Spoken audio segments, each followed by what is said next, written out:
Hi everyone. So this is a MCAT workshop by Pre-Med Peers. We're a nonprofit for the MCAT, and today we'll be discussing some of the MCAT strategies that a lot of our tutors have used. And we'll just introduce ourselves briefly and then get started. So my name is Sim, and I'm one of the CARS tutor for Pre-Med Peers, and we have Lakna here today, Pranava, Ashley, and Nikhil. Do you guys want to introduce yourself really quickly?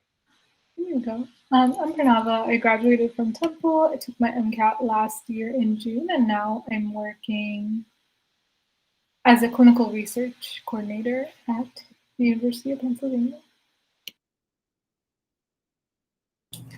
My name is Ashley. I graduated from NYU in May, and I took the MCAT last June as well. During my gap year, I'm working as a medical assistant.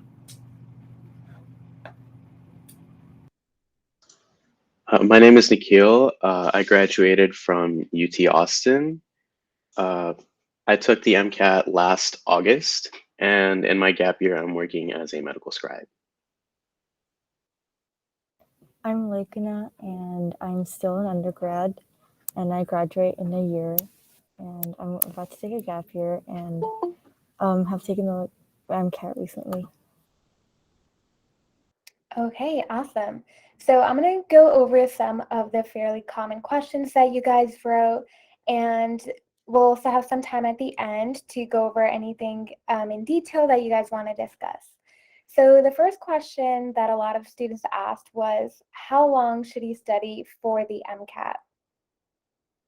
So what are you guys' thoughts on that?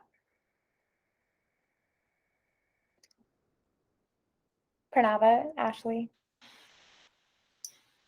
I think you don't have to feel like there's like a certain amount of time you have to study, and I think this is different for different people, but for me, I thought I was going to be studying for much shorter than I actually did end up studying.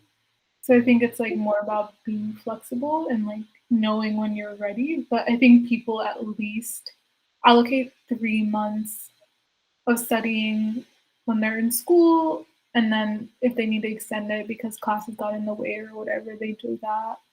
Or like people dedicate like a whole full-time summer, and then you might not need more time after that. So it really depends not only like how many months you're studying, but also like how many hours a week you're studying. So it really depends. But I think it's more important to like track your progress to like practice questions than it is just to like log your hours.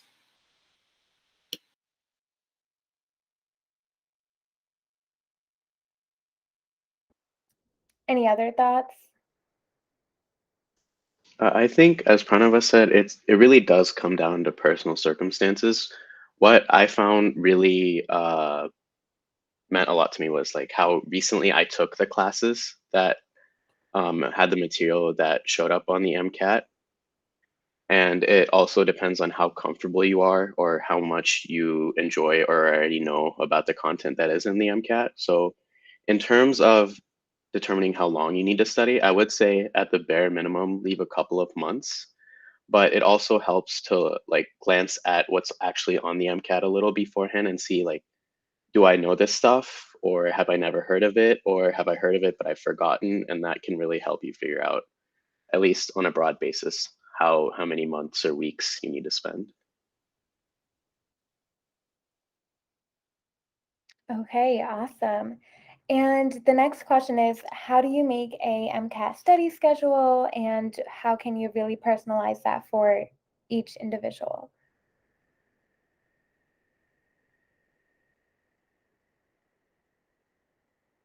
Is the question asking like how we as a club make schedules for people, or how like just in general, like how can someone on their own make a MCAT schedule for themselves to follow? It depends on, well, in my opinion, I think it depends on how many resources you're able to get. So if you are able to afford UWorld, you would have to incorporate that plus Khan Academy, plus Jack Weston, other third-party practice questions. So I guess just before you make a schedule, just make a list of the things that you are able to get.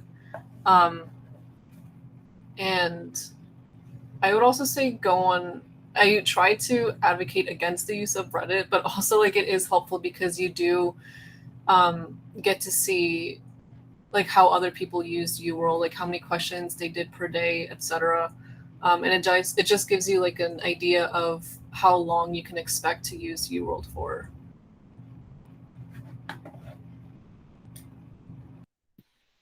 I agree. Reddit is great for looking at like sample schedules and then adjusting it for yourself. Like, don't just go and take off somebody's because you might not need to do everything they did, or you might need extra time if you struggle with that topic. But you can start off with like somebody else's like schedule and then like add or delete whatever you need. But I think Ashley's approach is the way I did it as well. Like, you really need to have your resources compiled before you can start to like even build a schedule, because it's not just like you can go plug in like biology, like biochem, like that doesn't really make sense. You need to actually be doing like active learning rather than just like reading a book, which is fine maybe for like the first month, but then I think you really learn most in like the practice question phase. So that's where this approach works best. And you also have to be real with yourself. Like when I was making my schedule, I did not take into account burnout or breaks. So there was a lot of changing, like what things that I was doing in a day. So I would, like, if I could go back and do that all over again, I would probably just leave like a day in the week that's like a catch up day.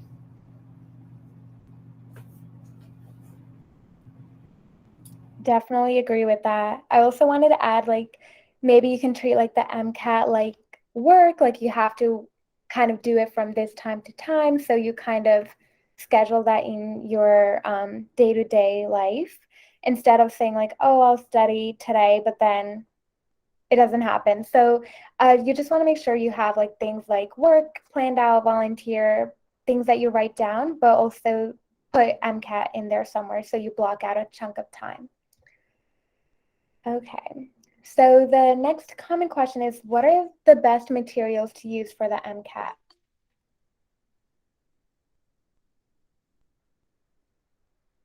We can start off with content review and then go to the practice.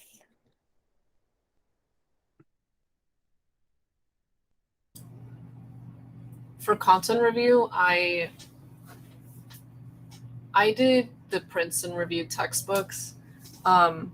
Those were a little bit extra because they added like a lot of information. It's good like if you graduated college like years ago and you're just refreshing on everything. But if you're currently in undergrad or you're gonna take your MCAT like senior year or like the year after, then I heard Kaplan is the way to go, just because they don't get you caught up in like too many details.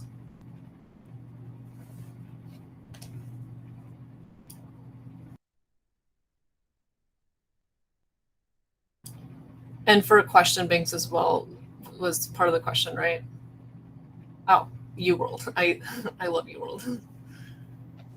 And I believe we have that document of like free resources compiled somewhere. So I think that would be like a great thing to link in the recap email. But that, I think like the primary things are like your books, like whatever you decide is best for you, like decide based on the things that like Ashley said, like how much detail you need. And then UWorld is, I think, like the gold standard for most people. And then like people use additional resources like Anki.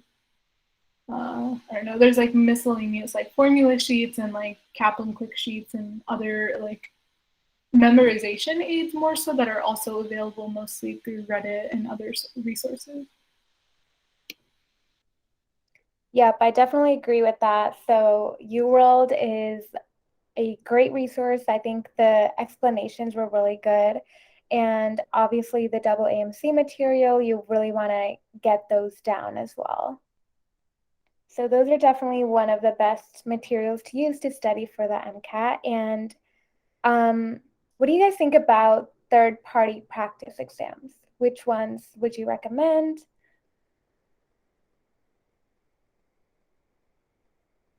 Nikhil and Laikna, feel free to chime in on this as well. If you guys are considering Blueprint, I would probably try to ask like friends who did Blueprint, because like my friends who bought like the exam packages said that it was insanely difficult. And like that can be a good thing, it can also be a bad thing. It's a bad thing because like it kind of just lowers your self-esteem, like knowing that you performed poorly on an exam, but like a lot of the questions on the exam aren't really tested on the real thing. But it does like once you do the double AMC full lengths, it kind of feels like a breeze compared to Blueprint. So that's like one input that I can give on the Blueprint exams. There's another one, Altus. Okay, I don't know if I'm saying that right. Altius, yeah. Yeah, those ones were also pretty good. Yeah, I did all of those, and I think they were pretty accurate. Like, they were a little bit harder. I actually don't recommend. I don't know. I don't think like third parties really capture like the essence of the AMC style of exams like too much. But Altius was not crazy difficult like some of the other ones. Like I could not get through like a Kaplan Princeton review exam. No. Feeling like this doesn't relate at all. So I feel like, again, just like do your research or like talk to people before you decide to do the test. But I think I would, if you're going to do anything through personal experience, I would say try to get through UWorld first. And then like if you still want more, then you can try Altius maybe. In terms of the variety of all the third-party tests out there, I don't have too much experience personally, given that I really use the Kaplan and the AAMC stuff. But what I can say from my experience is that from Kaplan, never necessarily treated it as being true to the test, more using it in terms of getting myself used to the time and the type of questions I'd be answering, pacing myself, dealing with the stress, and so on and so forth. I also use Kaplan. I would also use Khan Academy sometimes to help me out with content. So that was also something you can look into for MCAT resources. Okay, so someone asked, does it help to take practice exams that are harder than the double AMC, or does it deflate your confidence? I think it just depends on the person. Like my friend did the Blueprint exams that were like crazy difficult, and he got a 520. But I knew that if I did the Blueprint exams and I did badly, that would just ruin me. So it honestly, it depends. And I think a good point that Nikhil was bringing up was using them to practice the timing and building up your stamina, because I don't think it's a good idea to use a double AMC material in the beginning if you're just getting started out. So if you do want to do practice exams, it would be better to do third-party resources than using the double AMC ones right away, because I believe there's only 5 or so. I don't know if this is like a good way to read the question, but I kind of read it as like, is this going to make the actual MCAT easier for me if I take a harder test?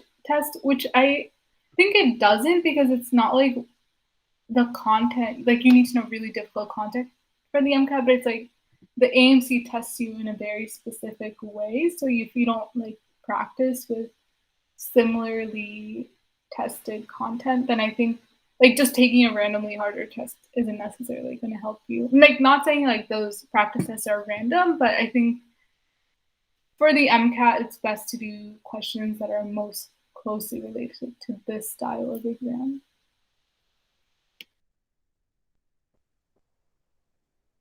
Okay, so next question. What are the best resources for cars other than the double AMC?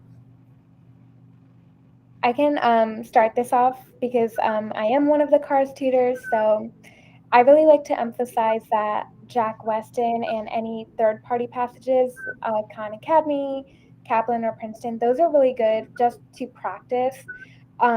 but I think the cars for the AAMC is really different. So you do want to save those for the last, but really just use third-party passages to practice your timing and getting down the basic strategy of cars and just building your confidence with the timing and understanding those type of questions that you're going to be asked from different types of car passages.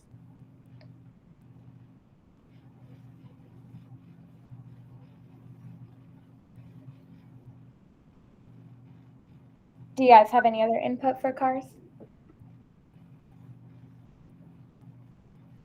I didn't perform that well on cars, so I can't really say anything.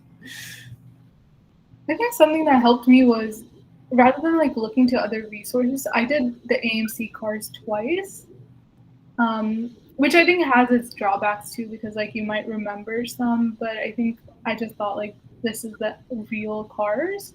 So I found it helpful to do it twice, and at least like in the recent years, they've come out with like that new diagnostic tool that has like 170. So I would really try to like stick to those first, and then if you really need it, maybe do like a sparse amount of third-party cars, or at least don't just do third-party cars. Like be supplementing with AMC. As we all know, like AMC is the best way to get the cars content because all the different third-party places do write it or have different kinds of passages. What I ended up really using the Kaplan and cars stuff for was to really help me figure out what kind of passages I struggled with and what kind of passages I did better with. And that really helped me focus my time on studying for cars and trying to really work through the different kinds of passages to try to understand how I can kind of manipulate my perspective to look at it the way the question writers would.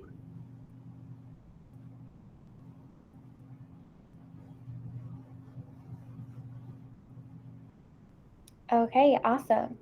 So the next question is about how to overcome test anxiety and what strategies you can use to combat that.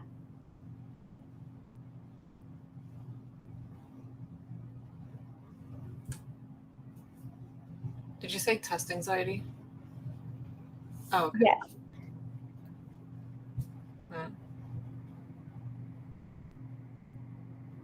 I'm trying to remember my test day.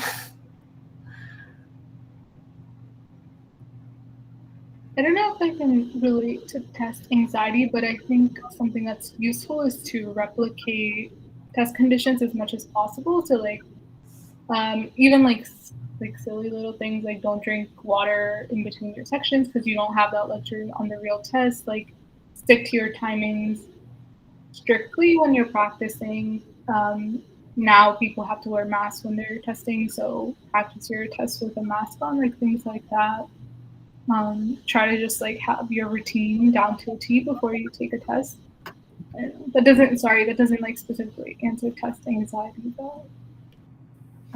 I would say you could like replicate your study environment to the test environment, so it kind of gets you used to the pressure and like the stress. And you could also take like a bunch of practice tests to boost, like build confidence and help you out with questions when it comes to the actual exam.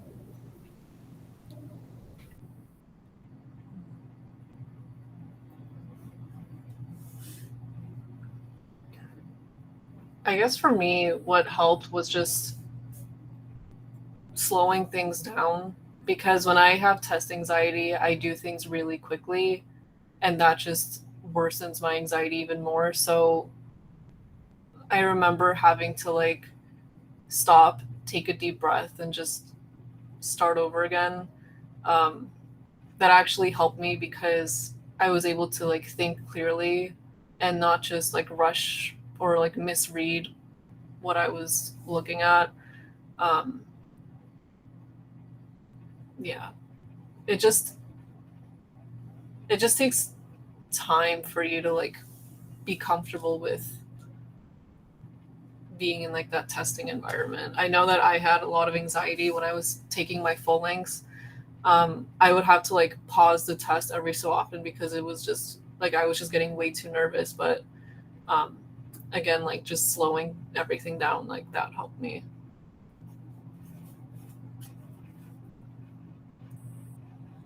Okay, awesome. And another question is how to take breaks and I guess how long to study for? I think the question is asking how to take breaks like every day and every so often, or how to break up long study sessions. What I would do is I would do the 25-minute study method where you study for 25 minutes and then you take a break for 5 minutes. I think that helped like really like grasp the information, and I could like hold on to like it like help give my like I would get a break and stuff, and yeah, that helped me a lot.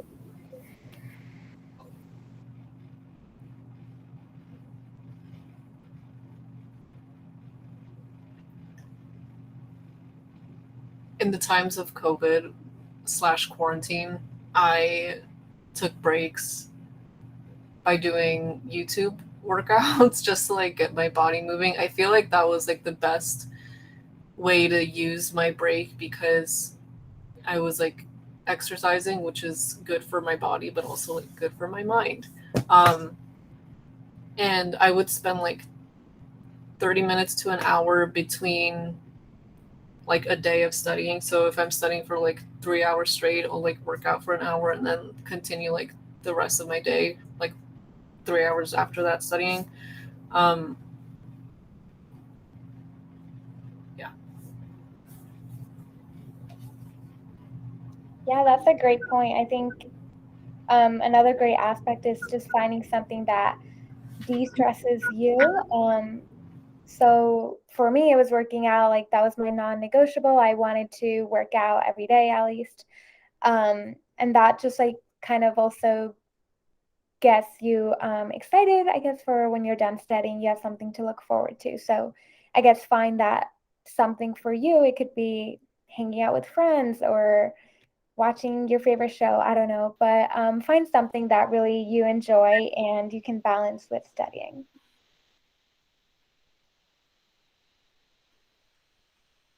I would say a big part. Oh, sorry.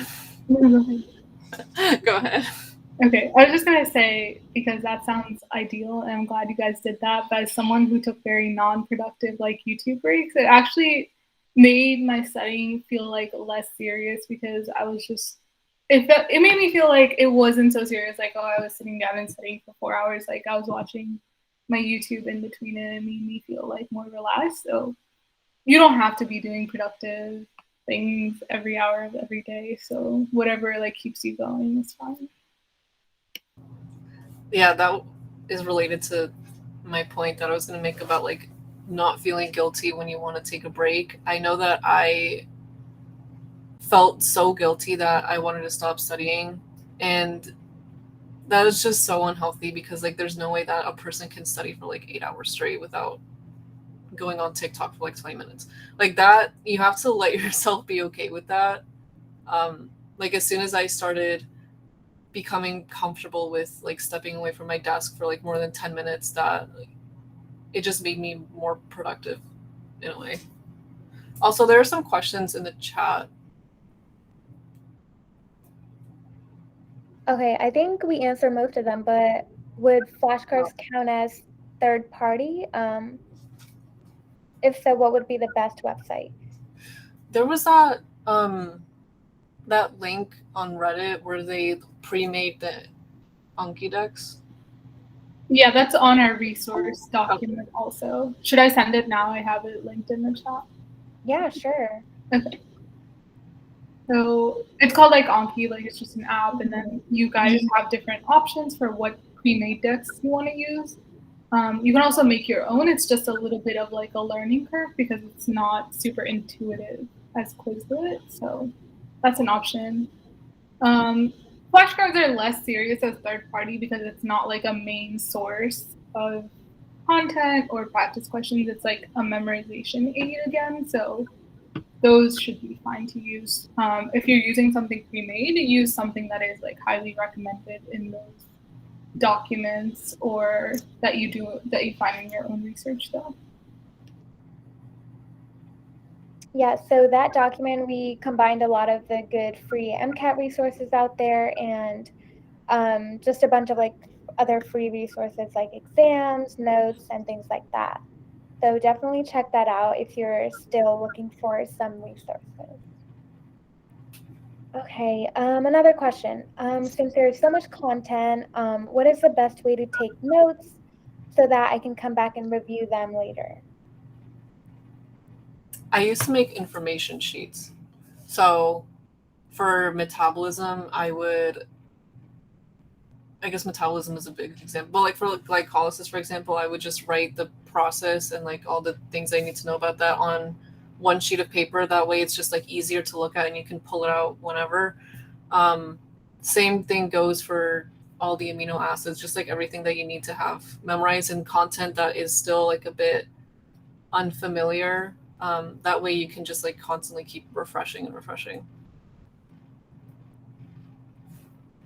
I think going back to the flashcards would be a good idea. Like, put questions on one side and then answers on the other side. Like, make up your own review questions, and that would help a lot because it also helps like retain information, and it's a good thing. I used to use flashcards a lot.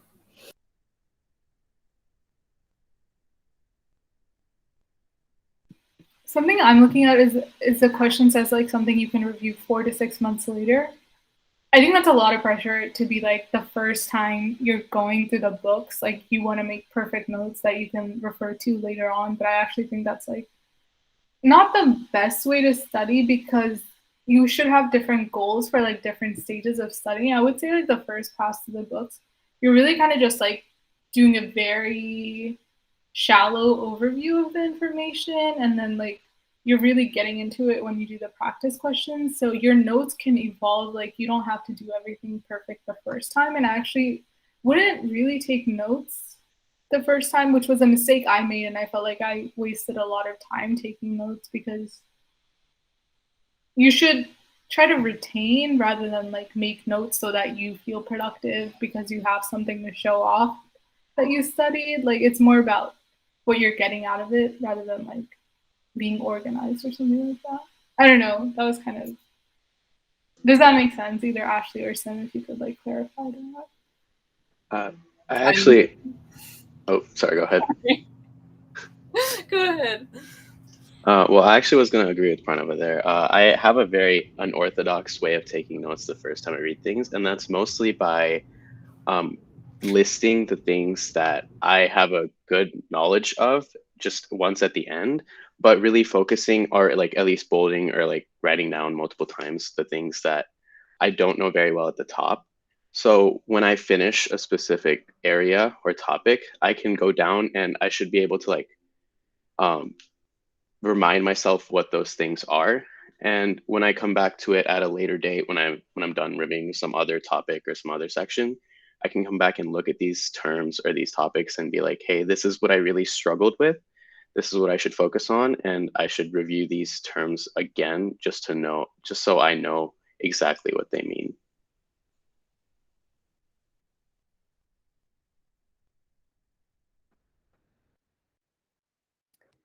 I definitely agree with all of that. I guess going along that line, what is the best way to retain the information? So, I think we mentioned this, like definitely keeping up with the Anki decks, because I think that was a great strategy because they kind of remind you, and the app is set up so like once you don't see a card for a while, like you'll see it after a month or something. So it kind of reminds you about that topic again if you haven't seen it in a while. But what other, I guess, strategies do you guys use to retain information? I actually don't think it's like anything complicated. It's just doing practice questions because you don't want to just be doing Anki in a vacuum, and like retaining facts is about like how to apply that. So I think like it actually becomes very simple once you like have a routine. It's just okay, like you skimmed your content the first time and now you're going through practice questions and doing Anki. It's really just like 2 steps at that phase is do practice questions and then do your daily Anki, and then like whatever gaps come up, like either Google it or like look it up in your books, and then that's like a daily routine to do. And you're also going to be like reviewing content as you're doing questions for like UWorld and AAMC. One harsh realization that I had was like the day before I took my MCAT, I kind of just realized that I don't know everything, but I was okay with that. Like I knew that like I did everything that I could to prepare, and like it's impossible for someone to know every single thing that's going to be on the MCAT. But as long as you're like constantly refreshing and refreshing, then I think you're solid.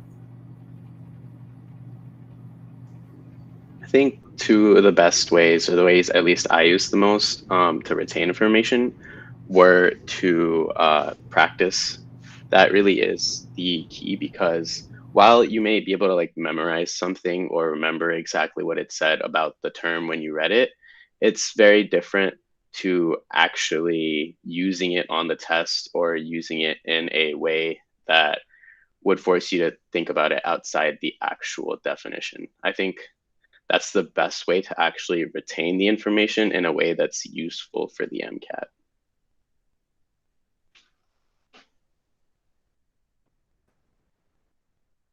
Awesome. So another big question is, how do you know when you're ready to take the MCAT versus thinking about postponing it? I think you're ready once your full length scores are like where you aim to be. Where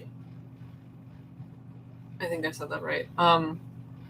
If it's like 5 points below where you want to be at, then maybe postponing it would be a good idea. But it also like depends on where you are in the cycle. Like if it's June and you're applying that year, then you have to kind of like weigh the decision of should I apply the next year or should I apply with a late score.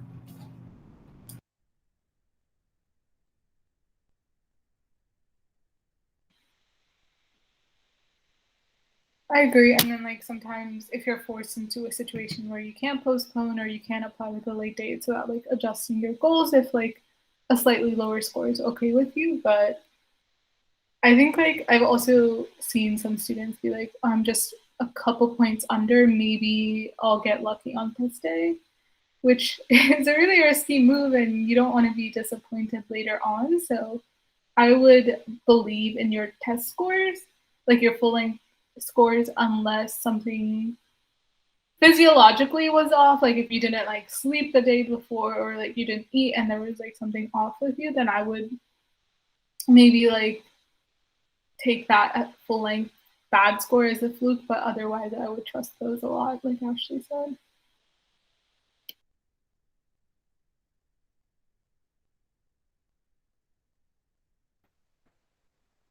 Yeah, I definitely agree. Like the double AMC full length exams are definitely something you should use to see where you're at. And if those scores are not where you want them to be, that's when you should consider postponing if you are able to do that as the option.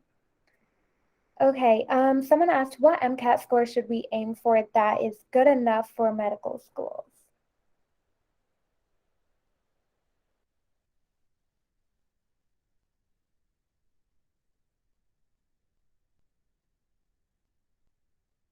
Also depends on like the type of school, like what tier school you are aiming for, and also like a lot of people say that if you have like a low GPA, a high MCAT balances that.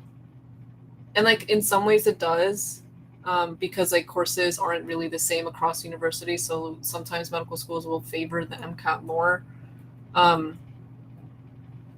But I guess don't really like focus on what is good enough for medical schools. Just try to like do your best. I think like if you have excellent like extracurriculars, letters, like there are so many things that go into the equation, and like your MCAT alone isn't going to get you into medical schools. But if you're trying to like compensate for a low GPA, I think like the rule of thumb is 515 plus, if I'm not mistaken.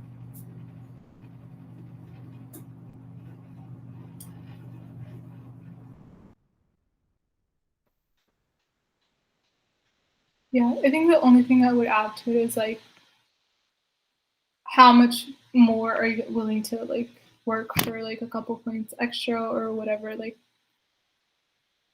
I don't know, like the law of diminishing returns or whatever. Like, are you willing to like study for a year if you really want like a 520 or something? And like a year of studying isn't going to guarantee you a 520 either. So it's about like how determined you are and like what is necessary for the school list you want. So the other point is like decide on maybe your school list or at least have a general idea of like what those ranges are, and then maybe you can work backwards from there.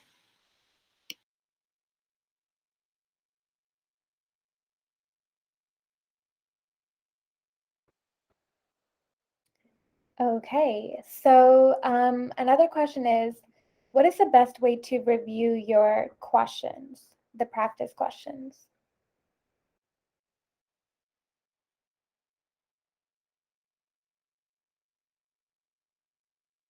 The best way to review practice questions?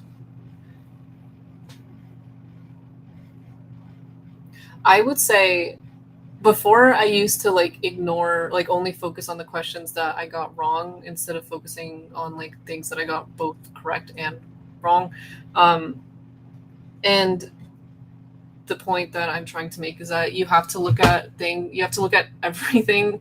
So kind of pretending that you're looking at the question for the first time and trying to like go back to what you were thinking when you first saw that question. Like maybe like did you get this question right because like out of luck, or did you actually have like the correct way of thinking that the AAMC wants you to have? And I also had a notebook that it was like my wrong notebook, so I just wrote down everything that I got wrong. Yeah, it was 5 subjects and every single page was filled. So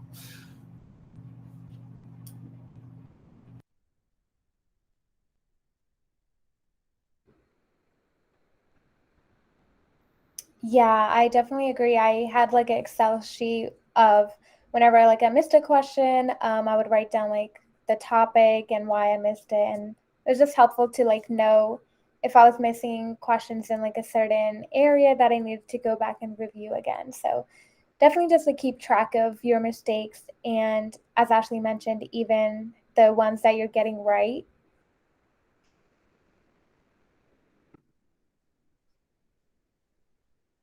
Okay, so the day of the MCAT. So what tips do you guys have? People wanted to know like what they needed to bring, what types of snacks are good, any other test day tips, things like that.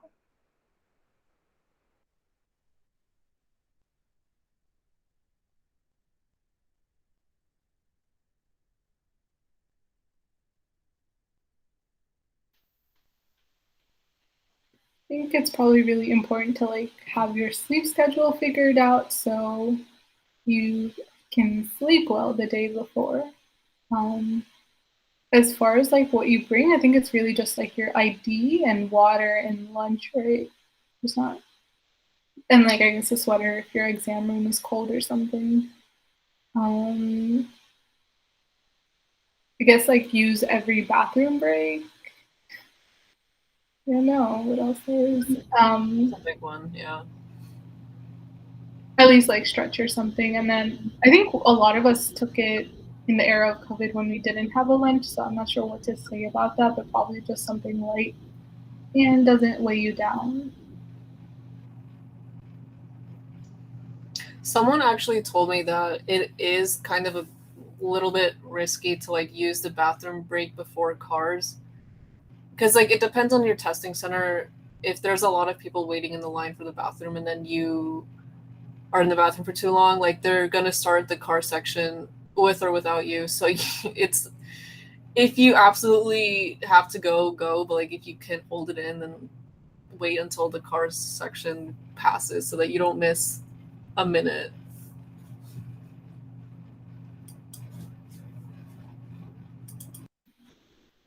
Yeah.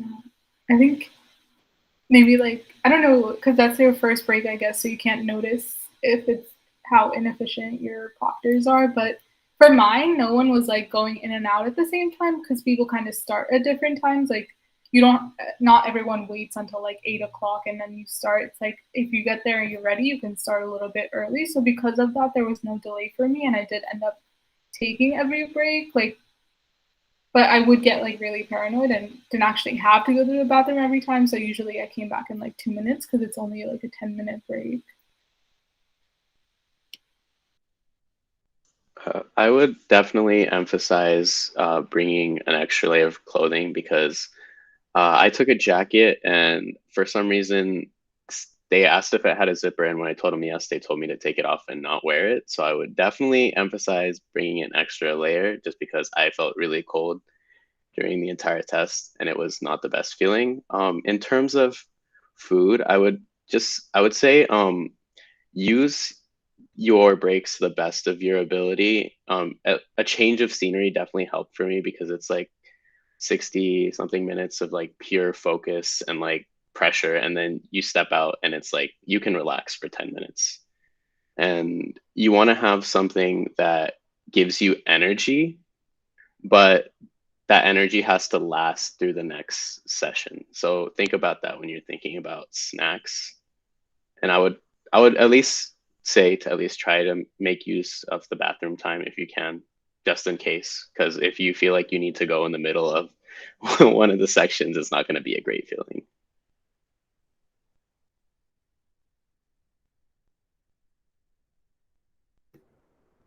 Another thing is like definitely just know how long traffic is in the morning and stuff like that. I'm not sure if they went back to the regular timing, but it might be like rush hour wherever you're from around 7 a.m. But just make sure you know where the test center is and how long it takes to get there.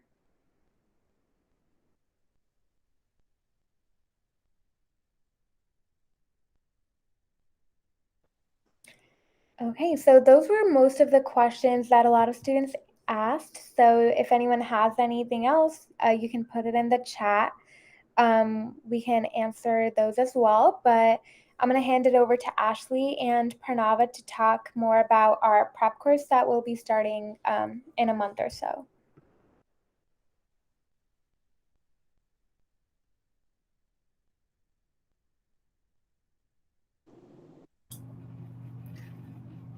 So, as Sim said, it's going to start in November. Probably, like, most likely the first week of November. We will send you guys a link for you to sign up. I'm just looking for that. And then as soon as I find it, I'll send it. But how to increase question speed? Okay, let me just finish my little blurb and then we'll answer that last question. Sorry. But it'll be around like 4 to 5 sessions a week. We're also going to have like one-on-one meetings and check-ins with every student at least once a month. We're also going to offer like a mentor and study group for you guys. And we're in the process of writing a questions and answer book. So we'll use that like kind of as a guide for the prep course. And of course, like all the sessions are recorded. We aim to have it like in the evenings, Eastern Standard Time on the weekdays. And yeah, I don't know if I'm missing anything. Maybe just that we plan to end it in mid-January, so that would be like before the first exams in 2021. I guess the cost, I don't know, so if you want to talk about that. Yeah, sure. So I think you guys covered most of it. We're going to start in November and go till January. And it's going to be before the exam. So if you're definitely testing next year, it'll be helpful if you're looking for more structure and making sure that you get all of those content and practice down.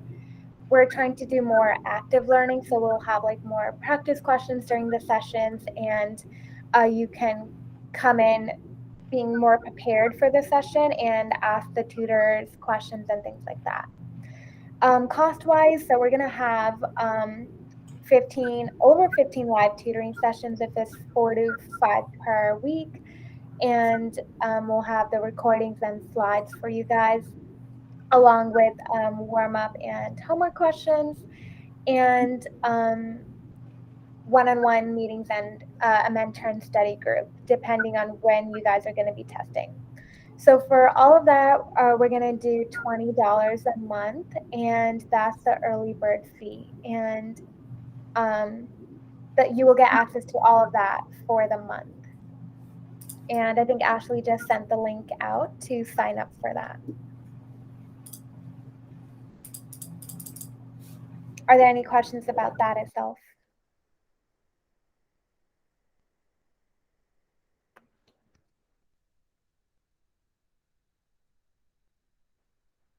Okay, if not, we can answer that question, how to increase your speed for questions. I run out of time during the practice test.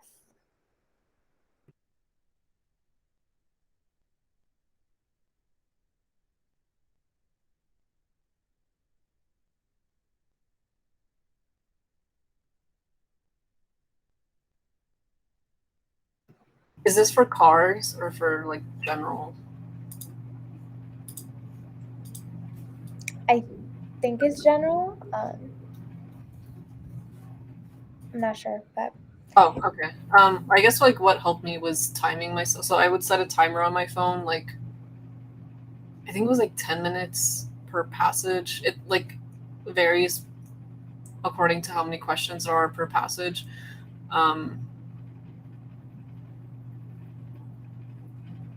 Yeah. I would also try to spend more of my time like reading the passage and like carefully analyzing whatever data they give me. That way, like I have a better time answering the questions without having to like reread the whole passage in order to answer every question.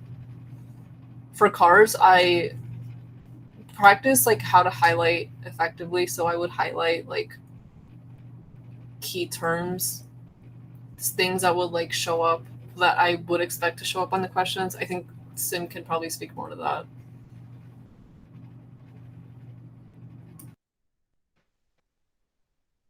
yeah, so for cars, there's a lot of strategies that we go over in the prep course. It's really difficult to just say that right now, but I think the topmost that I mention are like, I personally like to read the questions first just so I know what to expect in the passage. And I think another aspect is I like to summarize each paragraph with just like one or two words so I know where to go back to if I need to reread or skim. I think that's helpful, especially in also in the science passages. If you have like a graph or a table, if you're able to kind of like write out what it's talking about, that's also kind of saving on time instead of rereading the whole passage.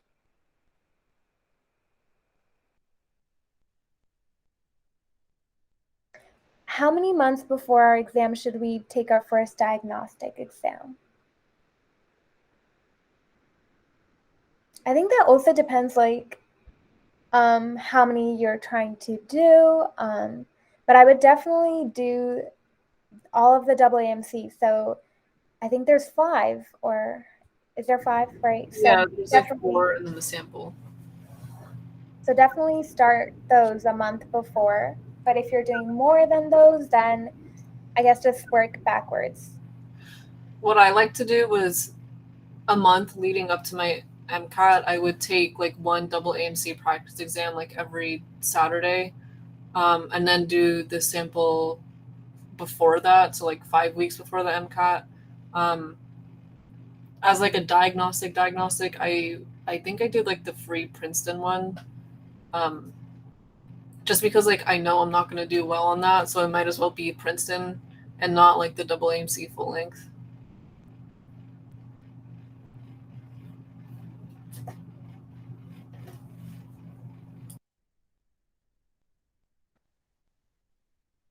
Okay, well, that is all we had from our session today. If you guys have any other questions, I'm going to drop our email. You guys can definitely email us, and we'll send out the recording and any other resources soon as well. But thank you guys so much for coming today, and I hope this was really helpful for you.